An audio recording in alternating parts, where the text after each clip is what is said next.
Praise the lord. యేసు నామములో అందరికీ వందనాలు తెలియజేస్తూ ఉన్నాను. ఈ దిన వాక్య పరిచర్య పౌలు భక్తుడు సంఘానికి తెలియపరుస్తూ, దేవుడు మనం ఏమై ఉండాలని కోరుకుంటూ ఉన్నాడు, మనం ఎలా ఉండాలని దేవుని ఉద్దేశ్యమును కలిగి ఆయన ఉన్నాడు మన ఎడల అనేది సంఘానికి తెలియపరుస్తూ పౌలు భక్తుడు కొరింథీ సంఘానికి రాస్తూ, కొరింథీలకు రాసిన మొదటి పత్రిక 3వ అధ్యాయము 16వ వచనంలో, మీరు దేవుని ఆలయమై ఉన్నారని మీరెరుగరా, దేవుని ఆత్మ మీలో నివసించుచున్నాడని మీరెరుగరా అనే ఒక చక్కటి మాటని సంఘానికి పౌలు భక్తుడు తెలియపరిచాడు. ప్రియ దేవుని బిడ్డలారా, ఈరోజు దేవుడు తనను విశ్వసించి లేదా తనను నమ్మిన బిడ్డలు ఏ విధంగా ఉండాలని ఆయన కోరుకుంటూ ఉన్నాడంటే, ఆయనకు ఆలయముగా తన బిడ్డలు ఉండాలని కోరుకుంటున్నాడు. మరి ఆలయం అంటే మనమేమనుకుంటున్నాం? ఇటుకలు లేదా కంకర, సిమెంటు లేదా ఇనుము కలిగి ఇదంతా కలిపి కట్టింది ఆలయము అని మనం అనుకుంటున్నాం. కానీ దేవాతి దేవుడు, నీవు సంఘం అనే ప్రతి బిడ్డ కూడా ఆయనకి ఆలయంగా ఉండాలని ఆయన ఆశపడుతూ వస్తున్నాడు, కోరుకుంటూ ఉన్నాడు. పేతురు రాసిన మొదటి పత్రికలో కూడా దేవుడు అదే చెప్తాడు. అక్కడ ఏమని రాయబడి ఉంటుంది అని అంటే, పేతురు రాసిన మొదటి పత్రిక 2వ అధ్యాయము 5వ వచనంలో, యేసుక్రీస్తు ద్వారా దేవునికి అనుకూలమగు ఆత్మ సంబంధమైన బలులర్పించుటకు పరిశుద్ధ యాజకులుగా ఉండునట్లు మీరును సజీవమైన రాళ్ల వలె ఆత్మ సంబంధమైన మందిరముగా కట్టబడాలి. Praise the Lord. దేవుడి నామానికి మహిమ కలుగునుగాక. ఇక్కడ దేవుడు చెప్తున్న మాట ఏంటి అని అంటే, మనం ఆత్మ సంబంధమైన మందిరముగా కట్టబడాలి. అది ఎలా అంటే, దేవుని మందిరంలో దేవుడు జీవం ఉండాలని కోరుకుంటూ ఉన్నాడు. అంతేగాని దేవుని మందిరము మృతమైనదిగా, జీవము లేనిదిగా, చలనము లేనిదిగా ఉండాలని దేవుడు కోరుకోవట్లేదు. అందుకనే దేవుడు అంటున్నాడు, మనం అనుకునే ఆలయముగా కాక మనని ఒక ఆలయముగా, ఎందుకంటే మనలో ఉన్న జీవము ఆయనకు ఆలయంగా మార్చబడాలని ఆయన కోరుకుంటూ ఉన్నాడు. మరి సజీవ యాగమైన ఆత్మ మందిరంగా మనం కట్టబడాలి, ఆ విధంగా మనం ఉండాలి అని అంటే, అసలు దేవుని మందిరం ఎలా ఉంటుంది అనే మాటను కూడా పౌలు భక్తుడు ఈ కొరింథీ సంఘానికి రాసిన మొదటి పత్రికలోనే ఆ 17వ వచనంలో తెలియపరుస్తూ వచ్చాడు. ఏమనంటే, ఎవడైనను దేవుని ఆలయమును పాడు చేసిన ఎడల దేవుడు వారిని పాడు చేయును, దేవుని ఆలయము పరిశుద్ధమై ఉన్నది, మీరు ఆ ఆలయమై ఉన్నారు. హల్లెలూయా. దేవుని మందిరము పరిశుద్ధమైనదిగా ఉండాలని దేవుడు కోరుకుంటున్నాడు. మరి ప్రియ దేవుని బిడ్డలారా, మనం పరిశుద్ధమైన హృదయమును కలిగి దేవుని ఆత్మ మనలో నివసించటానికి యోగ్యమైన సజీవమైన ఆత్మ సంబంధమైన మందిరముగా లేదా ఆయన ఇల్లుగా మనం కట్టబడాలని ఆయన కోరుకుంటూ ఉన్నాడు. మరి ఈరోజు దేవుని బిడ్డలము లేదా దేవుణ్ణి ఆరాధిస్తూ ఉన్నాము అని చెప్పుకుంటున్న మనం, లేదా ఆయన్ని వెంబడిస్తూ ఉన్న మనం, దేవుని ఆత్మ మనలో నివసించే విధముగా మన ఆత్మీయ జీవితం పరిశుద్ధమైనదిగా ఉందా, లేక మృతమైనదిగా, జీవము లేనిదిగా ఉండి ఆయన మందిరముగా నేనున్నాను అని మనకు మనం సరిపెట్టుకునే వారిగా ఉంటూ ఉన్నామా? ఒకవేళ మనమే ఆత్మ సంబంధమైన మందిరముగా కట్టబడాలి అని అంటే, మనం ఏం చేస్తే ఆత్మ సంబంధమైన మందిరముగా మనం కట్టబడతాం? రోమీయులకు రాసిన పత్రిక 12వ అధ్యాయములో 2వ వచనంలో రాయబడి ఉంటుంది, మీరు ఈ లోక మర్యాదను అనుసరింపక. హల్లెలూయా. అంటే ప్రతి దేవుని బిడ్డ ఆత్మ సంబంధమైన మందిరముగా కట్టబడాలి. దేవుని ఆత్మ నాలో నివాసం చెయ్యాలి అనుకునే ప్రతి విశ్వాసి కూడా మొదటిగా చేయవలసిన పని ఏమిటి అని అంటే, ఇహలోక ఆచారాలను లేదా ఇహలోక మర్యాదను అనుసరించే వారిగా ఉండకూడదు. అంటే లోకానికి వేరై ఒక ప్రత్యేకమైన జీవితాన్ని ఎవరు కలిగి ఉంటారో లేదా ఎవరు అలా ఉండటానికి ఇష్టపడతారో వారు సజీవమైన మందిరముగా దేవుని కొరకు, ఆత్మ సంబంధమైన మందిరముగా దేవుని కొరకు కట్టబడటానికి వాళ్ళు యోగ్యులుగా మార్చబడతారు. మరి మన జీవితంలో ఎంతో కాలం నుంచి మనం దేవుణ్ణి ఆరాధిస్తూ ఉండొచ్చు, ఎంతో కాలము నుంచి దేవుణ్ణి వెంబడిస్తూ ఉండొచ్చు, కానీ లోక సంబంధమైన మర్యాదను మనం అనుసరించకుండా పరిపూర్ణంగా దేవుణ్ణే మనం వెంబడిస్తూ ఉన్నామా? అక్కడ రాయబడిన మాట, మరొక మాట ఏంటంటే, ఉత్తమమును అనుకూలమును సంపూర్ణమునైన దేవుని చిత్తమును తెలిసిన వారిగా మనం ఉండాలి. అంటే ఉత్తమమైన దాన్ని మనం ఎంచుకుంటే సజీవమైన ఆత్మ మందిరముగా కట్టబడటానికి మనం అనుకూలపరచబడతాము. అలా అనుకూలపరచబడిన మనలో సంపూర్ణమైన ఆయన చిత్తాన్ని చేయటానికి ఆయన ఇష్టపడుతూ ఉన్నాడు దేవుడు. మరి ఉత్తమమైన దాన్ని ఎన్నుకుని అనుకూలముగా, దేవునికి అనుకూలముగా మనం మార్చబడితే ఆయన సంపూర్ణమైన చిత్తం మన ఎడల నెరవేర్చబడాలి అని అంటే మన మనస్సు మారాలి అని అక్కడ రాయబడి ఉంది కింద. మరి ప్రియ దేవుని బిడ్డలారా, మన జీవితంలో మార్పు కలిగిన హృదయం కావాలి, మార్పు కలిగిన మనస్సు కావాలి.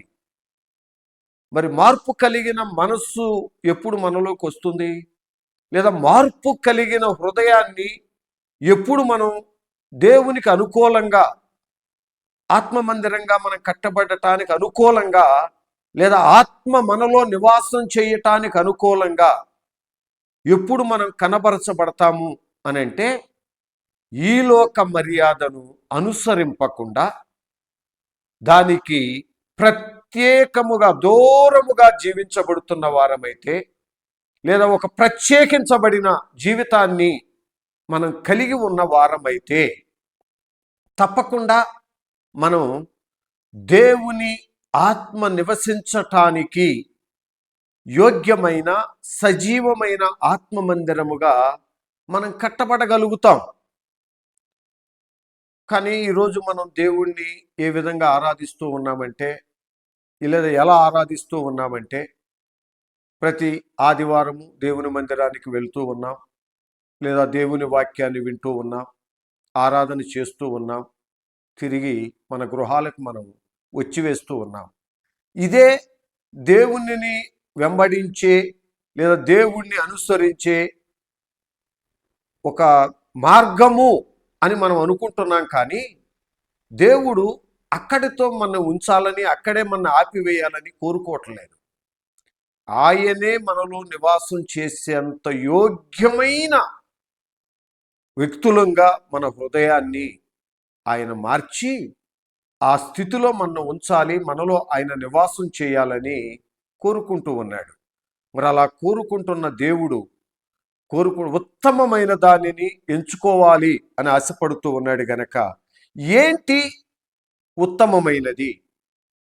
మన జీవితంలో ఏది ఉత్తమమైనది అని అంటే, లూకా సువార్త 10వ అధ్యాయము 42వ వచనంలో ఒక మాట రాయబడి ఉంది. ఏమిటి అని అంటే, మరియా ఉత్తమమైన దానిని ఏర్పరచుకొనెను, అది ఆమె యొద్ద నుండి తీసివేయబడదని ఆమెతో చెప్పాను. Praise the lord. ఇక్కడ మరియా అనే ఒక సహోదరిని మనం చూస్తూ ఉన్నాం. ఆ వ్యక్తి గురించి యేసు ప్రభు చెప్తున్న మాట ఏమిటి అని అంటే, ఈ మరియా చాలా ఉత్తమమైన దానిని ఎంచుకుంది, ఇది ఆవిడ దగ్గర నుంచి ఎవ్వరూ కూడా ఇక తీసివేయలేరు అని దేవుడు సాక్ష్యం చెప్తూ ఉన్నాడు. ఏంటిది ఆ ఉత్తమమైనది అనంటే 39వ వచనంలో రాయబడి ఉంటుంది, ఆమెకు మరియా అని సహోదరి ఉండెను. ఆమె యేసు పాదముల యొద్ద కూర్చుండి ఆయన బోధ వినుచుండెను. హల్లెలూయా. ఈ మరియా అనే సహోదరి ఏం చేస్తూ ఉందంటే, దేవుని పాదాల దగ్గర కూర్చుని ఆయన చెప్పే మాటలు వింటూ ఉంది. అంటే మన జీవితంలో ఏదైనా ఉత్తమమైనది లేదా దేవుని ఆత్మ మనలో నివసించటానికి పరిశుద్ధమైన సజీవమైన ఆత్మ మందిరముగా మనం కట్టబడాలి అని అంటే మనలో ఉండవలసిన ఉత్తమమైనది ఏంటి అని అంటే దేవుని మాట విని దానికి విధేయత కనబరిచే వారిగా మనం ఉండాలి. అలా ఎప్పుడైతే దేవుని మాటలు వినటానికి మనం ఇష్టపడతామో, దేవుని మాటలను మన హృదయములో చేర్చుకోవటానికి ఇష్టపడతామో, ఆత్మ మందిరముగా సజీవమైన రాయిగా మనం మార్చబడటానికి ఏ అభ్యంతరాలు లేదా ఏ ఆటంకాలు మన జీవితంలో లేదా మన హృదయములో లేదా మన బ్రతుకులో ఉన్నాయో వాటన్నిటినీ కూడా దేవుడు తన మాట ద్వారా మనకు బయలుపరిచి మనను వాటి నుంచి వేరుపరిచి లేదా మన నుంచి వాటిని దూరపరిచి మనకు ఒక ఉన్నతమైన ఉత్తమమైన స్థితిని మనకు దయచేస్తాడు. మరి ప్రియ దేవుని బిడ్డలారా, ఈరోజు వాక్యము వింటూ ఉన్న మనం లేదా వాక్యమును వినటానికి ఇష్టపడి దేవుని సన్నిధికి వెళుతున్న మనం ఎలా వింటూ ఉన్నాం వాక్యాన్ని? ఏ విధంగా వింటూ ఉన్నాం వాక్యాన్ని? మన హృదయములో అనేక రకమైన ఆలోచనలు పెట్టుకుని అనేక రకమైన తలంపులను మనలో ఉంచుకుని వెళ్ళి దేవుని సన్నిధిలో కూర్చుని దేవుని సేవకుల ద్వారా దేవుడు మాట్లాడుతున్న మాటలు విని అక్కడే విడిచి వచ్చేవారిగా మనం ఉంటూ ఉన్నామా? లేక మన హృదయం అనే పలక మీద వాటిని వ్రాసుకుని పేతురు పత్రికలో మనం ఇందాక చదివినట్లుగా ఆత్మ సంబంధమైన బలులు అర్పించే యాజకులముగా మనం ఆత్మీయ అనుభవములోనికి నడిపించబడుతూ ఉన్నామా? ఆత్మ సంబంధమైన యాజక బలిని మనం అర్పించే లేదా ఆయన్ని ఆరాధించే విధముగా గనక మనం మార్చబడాలి అని అంటే విన్న వాక్యమును విడిచేవారిగా కాక మన హృదయములో దాన్ని భద్రపరుచుకున్నట్లయితే లేదా మన హృదయం అనే పలక మీద దాన్ని వ్రాసుకున్నట్లయితే మనం ఆత్మ సంబంధమైన బలులను దేవునికి అర్పించగలిగిన వారిగా మార్చబడతాము గనక ఆ ఆత్మ సంబంధమైన సజీవమైన మందిరముగా కట్టబడటానికి మనం యోగ్యులమవుతాం. ఆ పరిశుద్ధాత్మ దేవుడు మనలో నివసించటానికి ఇష్టపడతాడు. మరి ప్రియ దేవుని బిడ్డలారా, మన జీవితంలో ఎలాంటి ఆత్మ సంబంధమైన బలులు అర్పించేవారిగా మనం ఉంటూ ఉన్నాం? దేవుని సన్నిధిలో ఆరాధన అనే స్తోత్ర బలులు మనం అర్పించేటప్పుడు హృదయపూర్వకంగా పూర్ణ హృదయముతో ఆయనకు మనం స్తోత్ర బలి అర్పించేవారిగానే ఉంటున్నామా? లేక ఏదో ఆచారపు భక్తి కలిగి శరీర పెదవులతో ఆరాధన చేస్తూ ఆత్మను మాత్రం ఆయనకు దూరంగా ఉంచి మనం ఆరాధన చేసేవారిగా ఉంటే ఆత్మ మందిరముగా మనం కట్టబడటానికి దేవుడు ఇష్టపడడు. ఆత్మ మందిరముగా మనం ఉండటానికి లేదా ఆయన మనలో నివాసం చేయటానికి దేవుడు ఇష్టపడడు. కనుక దేవుని సన్నిధిలో ఉన్న మనం శ్రేష్టమైన, ఉన్నతమైన, ఉత్తమమైన ఈ వాక్యము ఎడల శ్రద్ధ కలిగిన వారిగా మనం ఉండాలి. శ్రద్ధ కలిగి దానిని విని దానికి విధేయత కలిగి జీవించే వారిగా మనం ఉండాలి. రెండవదిగా దేవుని సన్నిధిలో మనం ఏం చేయాలి అనంటే, కీర్తన గ్రంథము 139వ కీర్తనలో 23వ వచనం 24వ వచనాన్ని మనం చూస్తే దావీదు భక్తుడు చేస్తున్న ప్రార్థన అక్కడ మనకు కనబడుతూ ఉంది. దేవా, నన్ను పరిశోధించి నా హృదయమును తెలుసుకొనుము, నన్ను పరీక్షించి నా ఆలోచనలను తెలుసుకొనుము. దేవుని సన్నిధిలో ఉన్న మనం ఆత్మ సంబంధమైన మందిరముగా మనం కట్టబడాలి అంటే, జీవము కలిగిన మందిరంగా మనం కట్టబడి దేవుడు మనలో నివాసం చేయాలి అని అంటే, మనని మనం దేవునికి అప్పగించుకోవాలి.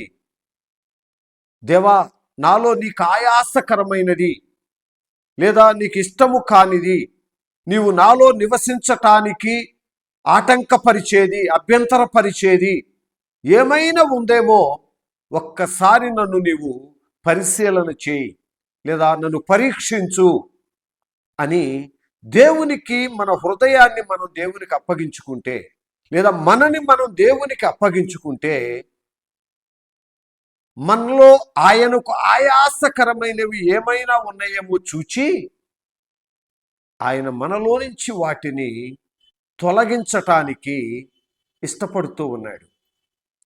ఎందుకనంటే, ప్రియ దేవుని బిడ్డలారా, మనలో ఆయనకు ఆయాసకరమైనవి తొలగించబడకపోతే, మనలో ఆయనకు ఆయాసకరమైనవి తీసివేయబడకపోతే మనం ఆత్మ మందిరముగా కట్టబడలేము కనుక మనలో ఆయన నివాసం చేయటానికి ఇష్టపడడు. ఆయన నివాసము చేసే పరిశుద్ధమైన ఆలయముగా మనము ఉండలేము. కనుక ఆయనకు మనం అప్పగించుకుంటే ఆయన మనం తీసివేసి మనకు దూరం చేయవలసిన వాటిని దూరం చేసి మనలో దూరపరచవలసిన వాటిని దూరపరిచి నిత్య మార్గములో మనల్ని నడిపించటానికి ఆయన ఇష్టపడుతూ ఉన్నాడు. మనలో నివసించిన పరిశుద్ధాత్మ దేవుడు ఏదో మనలో నివాసం ఉండి ఇక చాలు నాకు, ఇక నీతో నాకు ఏం పని ఉంది అని అనే దేవుడు కాదండి. మనలో ఒక నూతనమైన క్రియ చేయటానికి ఆయన ఇష్టపడుతున్నాడు. ఏంటి అని అంటే, నిత్య మార్గములో మనల్ని నడిపించటానికి ఆయన ఇష్టపడుతూ ఉన్నాడు. నిత్య మార్గములో మనం నడవాలని, నిత్య మార్గములో మనం ఉండాలని ఆయన కోరుకుంటున్నాడు. మరి నిత్య మార్గములో మనం ఉండి, నిత్య మార్గములో మనం నడుస్తూ ఆ నిత్య జీవానికి మనం చేర్చబడాలంటే, మనం ఆయన నివసించటానికి యోగ్యమైన సజీవమైన ఆత్మ మందిరముగా మనం కట్టబడిన వారమై ఉండాలి. మరి సజీవమైన ఆత్మ మందిరముగా మనం కట్టబడి ఆయన మనలో నివసించటానికి యోగ్యులంగా మనం ఉండాలి అని అంటే, మనం నివసించాలి అని అంటే, ఈ లోక మర్యాదను అనుసరించే వారిగా ఉండకూడదు అని లేఖనాలు తెలియపరుస్తూ ఉన్నాయి. బైబిల్లో అశ్రేష్టమైన మాటను దేవుడు మనకిచ్చాడు. కనుక మనం ఈ లోకమునకు వేరే జీవించే వారిగా మనం ఉండాలి. ఎందుకనంటే యేసుప్రభు చెప్పారు, నేను పరిశుద్ధుడను గనక మీరును పరిశుద్ధులై ఉండాలి అని కోరుకున్నాడు ఆయన. పరిశుద్ధత ఎక్కడ ఉంటుందో, జీవము ఎక్కడ ఉంటుందో అక్కడ జీవాధిపతి అయిన ఆ పరిశుద్ధాత్మ దేవుడు మనలోనికి వచ్చి మనలో ఆయన నివసించటానికి ఇష్టపడుతూ ఉన్నాడు. మరి ప్రియ దేవుని బిడ్డలారా, ఈరోజు పౌలు భక్తుడు సంఘానికి చెప్పిన మాట ఏమిటి అని అంటే, కొరింథీ సంఘానికి, దేవుడు మీలో నివసించుచున్నాడని మీరు ఎరుగరా, ఆత్మ మీలో నివసించుచున్నారని మీరు ఎరుగరా. నిజంగా మన జీవితంలో పరిశుద్ధాత్ముడు నాలో నివాసం ఉంటాడు అని ఎరిగిన వారమై క్రైస్తవులంగా లేదా దేవుని బిడ్డలుగా మన ఆత్మీయ జీవితాన్ని మనం కొనసాగిస్తూ ఉన్నామా? లేక దేవుణ్ణి ఆరాధించాలి, క్రైస్తవుడు అంటే దేవుణ్ణి ఆరాధించాలి, విశ్వాసి అంటే దేవుణ్ణి ఆరాధించాలి అని దేవుణ్ణి ఆరాధించే వారిగా మనం ఉంటూ ఉన్నామా? ఎలాంటి ఆరాధనను మనం చేయగలుగుతూ ఉన్నాం? ఎలాంటి ఆరాధన చేసేవారిగా మనం ఉంటూ ఉన్నాం? దేవుడు మనతో మాట్లాడిన ప్రతి మాటను కూడా మన హృదయములో నీరు కట్టి ఫలింపచేయునుగాక. చిన్న ప్రార్థన చేసుకుందాం. పరిశుద్ధుడా, ప్రేమ కలిగిన తండ్రి, నీకు వందనాలు చెల్లిస్తూ ఉన్నాం. అయ్యా, మీరు మాట్లాడిన ప్రతి మాటను బట్టి నీకు కృతజ్ఞతాస్తుతులు చెల్లిస్తూ ఉన్నాం. నైనా, మీరు చెప్పారు, దేవుని ఆత్మ మీలో నివసించుచున్నాడని మీరు ఎరుగరా అని ప్రశ్నించారు. ప్రభువా, మీరు మాలో నివసించాలని మీరు కోరుకుంటున్నారు.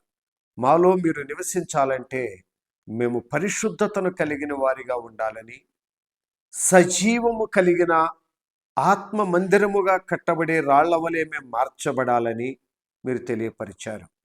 ప్రభువా, అలా మేము మార్చబడాలంటే మేము లోక మర్యాదను అనుసరించే వారిగా ఉండకుండా ఉత్తమమైన, నీకు అనుకూలమైన, సంపూర్ణముగా నీవు మాలో నివసించటానికి యోగ్యమైన పాత్రలుగా మేము మార్చబడటానికి ఉత్తమమైన దానిని ఎన్నుకోవాలి అని మీరు చెప్పారు. ఆ ఉత్తమమైనదే నీ జీవము కలిగిన మాట కనుక ఆ నీ మాటను వినే మేము వాటిని మా హృదయాలలో భద్రపరుచుకొని, తండ్రి, నీకు సజీవమైన ఆత్మ మందిరముగా నిర్మించబడిన వారమవటానికి దావీదు భక్తుని వలె మమ్ములను మేము మీకు అప్పగించుకుని, మా హృదయాలలో ఉన్న నీకు ఆయాసకరమైన వాటిని తొలగించుకోవటానికి, తీసివేసుకోవటానికి మమ్మల్ని మీకు అప్పగించుకుని నిత్య మార్గములో మేము జీవిస్తూ, ప్రభువా, నీకు మందిరముగా కట్టబడిన వారమై, నీవు మాలో నివసించటానికి యోగ్యకరముగా జీవించే వారమై బ్రతుకున్నట్లు ఈ మాటలు వింటున్న ప్రతి బిడ్డని మీరు దీవించి ఆశీర్వదించి నీ ఆత్మ మందిరముగా మార్చి మీరే ఘనత, మహిమ, ప్రభావాలు పొందుకోమని యేసు పరిశుద్ధ నామములో అడిగి వేడుకొని పొంది ఉన్నాము తండ్రి. ఆమేన్. యేసు నామములో మీ అందరికీ శుభవందనాలు తెలియపరుస్తూ ఉన్నాం. నా పేరు pastor Solomon, Jesus Shalom Faith Ministries, ఫిరోజుగూడలో గత 2 సంవత్సరముల నుంచి దేవుని నామాన్ని ఘనపరుస్తూ అనేక మంది ప్రజలు ఆశీర్వదించబడటానికి ఘనముగా జరుగుతూ వస్తూ ఉంది. కనుక మీరందరూ దేవుని సన్నిధికి వచ్చి దేవుని ఆశీర్వాదం పొందాలని ప్రేమపూర్వకంగా కోరుకుంటూ ఉన్నాం. అలాగే మీ అనుదిన ప్రార్థనలలో జ్ఞాపకం చేసుకుని మీ సమయాన్ని దేవుని సన్నిధిలో గడిపి మీరు ఆశీర్వదించబడాలని అందరినీ ప్రేమతో ఆహ్వానిస్తూ ఉన్నాం.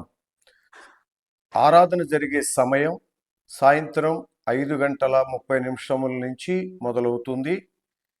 స్థలము బోయినపల్లి వెళ్ళే దారిలో ఫిరోజుగూడ బస్ స్టాప్లో దిగి లోపల రిథమ్ డ్యాన్స్ స్కూల్ అని ఉంది, దాని ఎదురుగా ఉన్న రోడ్లో ఈ చర్చి ఉంది. కనుక అందరూ రావాలని ప్రేమతో ఆహ్వానిస్తూ ఉన్నాం. ఎవరైనా సంప్రదించవాలంటే 9303034588 నెంబర్ నందు సంప్రదించగలరు. అందరికీ ప్రేమ వందనాలు తెలియజేస్తూ ఉన్నాను.